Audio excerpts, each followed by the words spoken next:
Option sorry indicate the incorrect statement, A को काट देना, for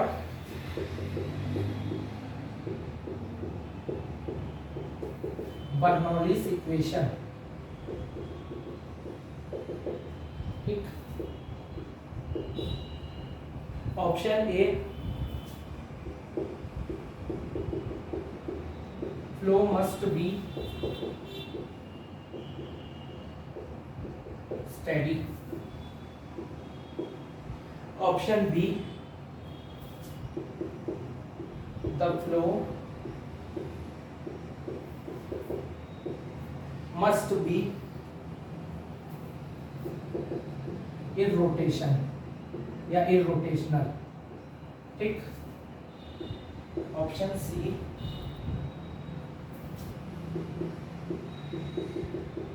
flow must be incompressible.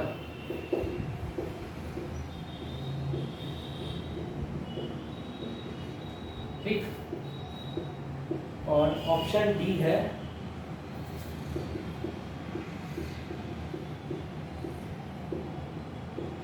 The flow must be N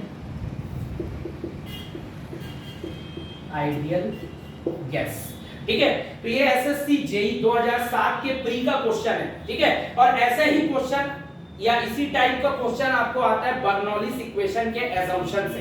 पूछ देगा, 4 statement दिया रहेगा और बोलेगा कौन सा करेक्ट है या इनकरेक्ट है। तो ये हमेशा पूछता है, एई में ज्यादा पूछता है, बट जेई में भी आने की चांसेस है। ठीक है, तो इंडिकेट दी इनकरेक्ट स्टेटमेंट, ठीक है, फॉर बर्नौलीज इक्वेशन। ये 4 स्टेटमेंट दिया है, उसमें से इनकरेक्ट स्टेटमेंट हमको फाइंड आउट करना है। सबसे पहला क्या है, the flow must be steady, तो ये तो बिल्कुल सही है ना, फ्लो स्टेडी होता है बर्नौलीज इक्वेशन। ठीक, flow must be irrotational, flow is irrotational, तो ये भी ठीक है।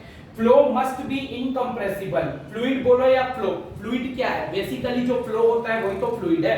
तो फ्लूइड इज इनकम्प्रेसिबल बोलो या फ्लो मस्ट बी इनकम्प्रेसिबल, एक ही मतलब है, ये भी सही है।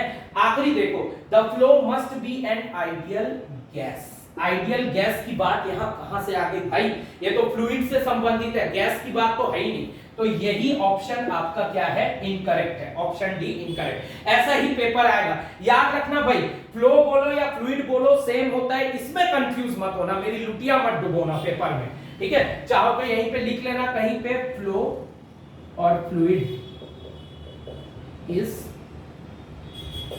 सेम। ठीक है, समझ गए? ठीक है मालिक, जो भी देख रहा है वीडियो, गलती मत करना, नहीं तो लोग इतनी सी भी गलती करके आ जाते हैं कि अरे यार यहाँ तो फ्लो मस्ट बी इनकम्प्रेसिबल है, सर ने लिखवाया था फ्लूइड इनकम्प्रेसिबल, सीधा इसी में गोला मार दिए और लुटिया डुबो दिए। अरे भाई, फ्लो बेसिकली फ्लूइड ही है, फ्लूइड ही तो फ्लो होगा और थोड़ी कोई चीज फ्लो होगा। तो फ्लूइड और फ्लो एक ही फिनोमिनन है, लिख लेना, प्लीज लिख लेना, हाथ जोड़ता हूं मैं, पैर भी पड़ता हूं तुम लोगों के, है ना? ठीक है, चलो, तो ये आपका ऑप्शन डी जो है वो इनकरेक्ट है बर्नौलीज इक्वेशन से। ऐसी 4 ऑप्शन आपको दिया रहेगा, इनमें से असम्पशन में से कोई सा भी, है ना, और पूछेगा कौन सा करेक्ट है या इनकरेक्ट है। हो सकता है इसमें देता फ्लो मस्ट बी अनस्टेडी, ठीक है, दूसरा दिया रहता फ्लो मस्ट बी रोटेशनल, तीसरा दिया रहता फ्लो मस्ट बी इनकम्प्रेसिबल, और डी ऑप्शन दिया रहता flow must be an ideal gas. और बोलता कि विच इज करेक्ट, तब क्या करेक्ट होता, ऑप्शन सी करेक्ट होता। तो ऐसा ही घुमा के पूछेगा, तो आपको ये असम्पशन पता होनी चाहिए और आपको ये पता होना चाहिए कैसा क्वेश्चन आता है। तो ऐसा ही पूछेगा, कभी इनकरेक्ट स्टेटमेंट पिकअप करने पूछेगा जैसे प्रीवियस ईयर में है, कभी करेक्ट स्टेटमेंट पूछेगा क्या है। ठीक है, समझ गए? आई होप आया होगा। चलो बता ही देता हूँ भैया, मेरे पता नहीं तुम लोग के ऊपर कॉन्फिडेंस नहीं है ना। चलो, तो ये क्वेश्चन नंबर 2 कर लेना, इंडिकेट दी इनकरेक्ट के बजाय करेक्ट लिखना। फिर से क्वेश्चन लिखो, indicate the correct statement for Bernoulli's equation. ये आपका क्वेश्चन नंबर 2 हो गया। ठीक है, मैं थोड़ा सा चेंज कर रहा हूं अब ऑप्शन को, फ्लो मस्ट बी अनस्टेडी। पहला ऑप्शन कर लिखना फ्लो मस्ट बी अनस्टेडी, ठीक है।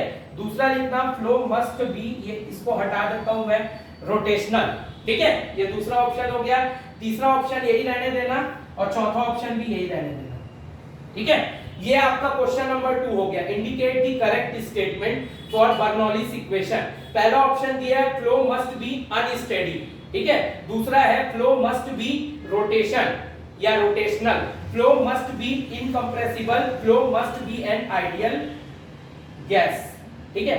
अब करेक्ट स्टेटमेंट पूछा है तो क्या होगा, फ्लो मस्ट बी अनस्टेडी। भाई फ्लो तो स्टेडी होता है, ये तो गलत हो गया। फ्लो मस्ट बी रोटेशनल, नहीं ये तो इरोटेशनल होता है, तो रोटेशनल बोल रहा है, ये भी गलत है। फ्लो मस्ट बी इनकंप्रेसिबल, हाँ फ्लूइड इज इनकंप्रेसिबल है, फ्लूइड या फ्लो एक ही फिनोमेनन है, तो फ्लो इज इनकंप्रेसिबल, ये बिल्कुल सही है, ऑप्शन सी करेक्ट है। Flow must be ideal gas, ये तो हो ही नहीं सकता, ठीक है। समझ गए, तो ये आपका दूसरा क्वेश्चन बन गया। अब तो बना लोगे ना असम्पशन के क्वेश्चन, बहुत इंपॉर्टेंट है इसलिए बता रहा हूं, ठीक है। चलो ठीक, तो ये हो गया आपका 2 क्वेश्चन। अब मैं इसको मिटा रहा हूं, है ना भाई, और मैं इसको मिटा रहा हूं, ठीक है। आपके कॉपी में तो नोट है, इसको नहीं मिटाऊंगा इसलिए क्योंकि कई क्वेश्चन अभी और करने हैं। असम्पशन के मैंने आपको बता दिए कैसे क्वेश्चन आते हैं, आई थिंक अब आपको समझ में आ भी गया होगा, ठीक है, इसलिए अच्छे से पढ़ना है। चलो अब देखते हैं क्वेश्चन नंबर 3, ठीक है। ये SES 2014 या 15 का क्वेश्चन है। Unit of Bernoulli's equation is, ठीक। Option A kg metre per kg, option B kg kg metre metre, option C newton metre per kg, option D kg square metre upon kg. ये इस type का question आया था आपका CGPSC state engineering service 2014-15 के AE के paper में, और कई बार ये क्वेश्चन कई स्टेटों में पूछा है। तो यूनिट ऑफ बर्नौलीज इक्वेशन क्या है आपका, केजी मीटर पर केजी, ठीक है। ऑप्शन ए आपका करेक्ट होगा, ठीक है। केजी केजी पर मीटर मीटर को होता ही नहीं है, न्यूटन मीटर पर न्यूटन होता तो वो सही होता है, न्यूटन मीटर पर केजी नहीं हो सकता, और केजी स्क्वायर तो होता ही नहीं है, और ये तो पॉसिबल ही नहीं है, ठीक है। समझ में आया, ऐसा क्वेश्चन आएगा, हो सकता है आपको किसी पेपर में न्यूटन मीटर पर न्यूटन दिया हो तो भी आपको पता होना चाहिए, ठीक है, समझ गए। चलो अगला question, question number 4,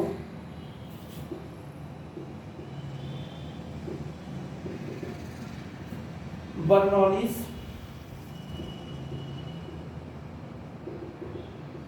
equation represents, Bernoulli's equation represents total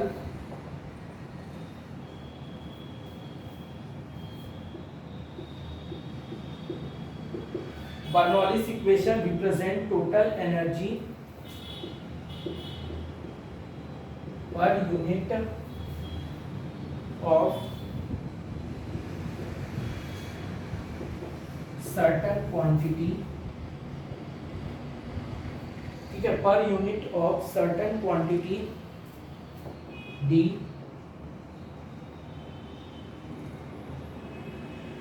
quantity is, option A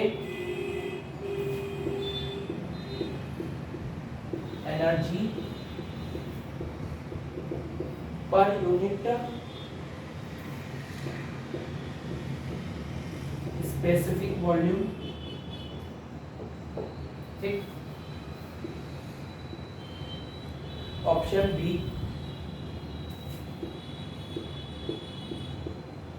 energy per unit mass,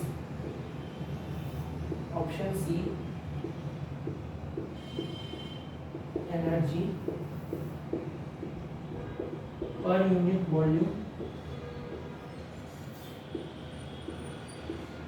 option D energy per unit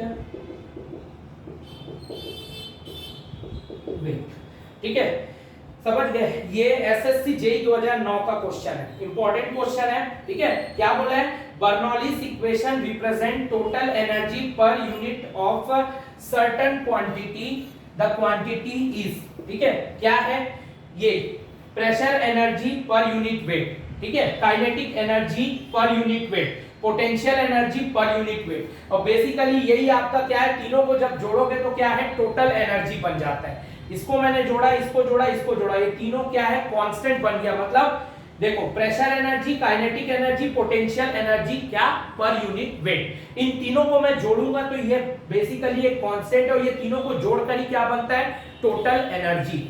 समझ में आया? तो क्या है बेसिकली ये Bernoulli's equation represent total energy per unit of certain quantity, the quantities क्या होता है, आप खुद ही देख पा रहे हो ना, energy per unit wait, pressure बोलो, काइनेटिक बोलो, पोटेंशियल बोलो, हर चीज में क्या है, एनर्जी पर यूनिट वेट, तो क्या होगा, energy per unit wait, option D correct answer होगा।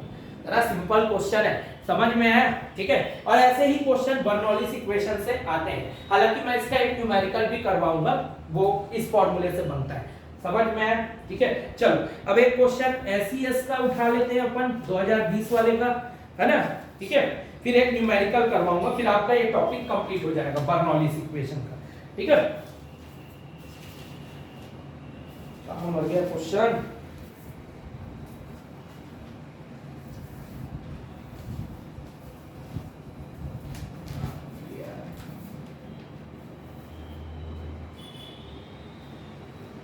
चलो तो इसको मिटा रहा हूं।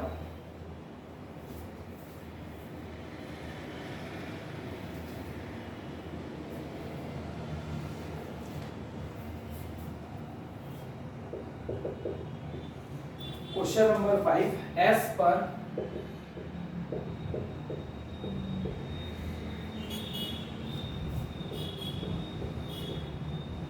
Bernoulli's theorem dash